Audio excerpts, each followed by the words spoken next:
경찰이 확보한 노상원 전 정보사령관의 수첩에서 국회 봉쇄, 북의 공격 유도 등 계엄 계획 정황이 담겨 있는 단어들을 확인했습니다. 공수처는 윤석열 대통령 측이 2차 출석 요구서 수령을 거부했다고 밝혔습니다. 헌법재판소는 윤 대통령에게 보낸 탄핵 심판 관련 서류가 지난 20일 송달된 것으로 간주하고 첫 변론 준비 기일도 예정대로 열기로 했습니다.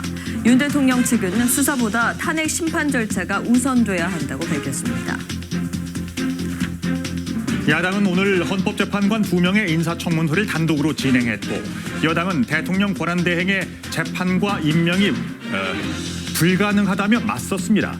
국정안정 방안을 논의할 여야정 협의체는 진통 끝에 26일 출범합니다.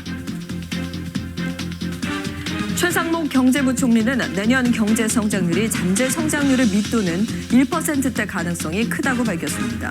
누적된 내수 부진에 수출 성장세도 약화되면서 정부가 전례 없이 예산을 당겨 집행하겠다고 말했습니다. 윤석열 대통령이 계속 탄핵 심판 서류를 수령하지 않자 헌법재판소가 정상 송달된 것으로 간주하고 재판을 이어가기로 했습니다. 첫 변론 준비 기일은 예정대로 27일 열립니다.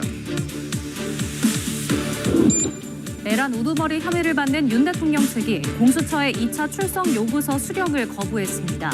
성탄절 조사가 무산될 가능성이 커진 가운데 윤 대통령 측은 수사보다 탄핵 심판 절차가 우선이라는 입장을 밝혔습니다.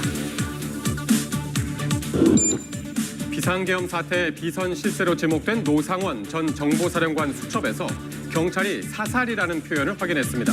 수첩에는 또 국회 봉쇄, 정치인 체포 방안 등과 함께 북한의 공격을 유도한다는 표현도 있던 것으로 파악됐습니다. 민주당이 한덕수 대통령 권한대행에게 내일까지 이른바 쌍특검법을 공포하라고 압박했지만 정부는 내일 국무회의 안건으로 상정하지 않기로 했습니다.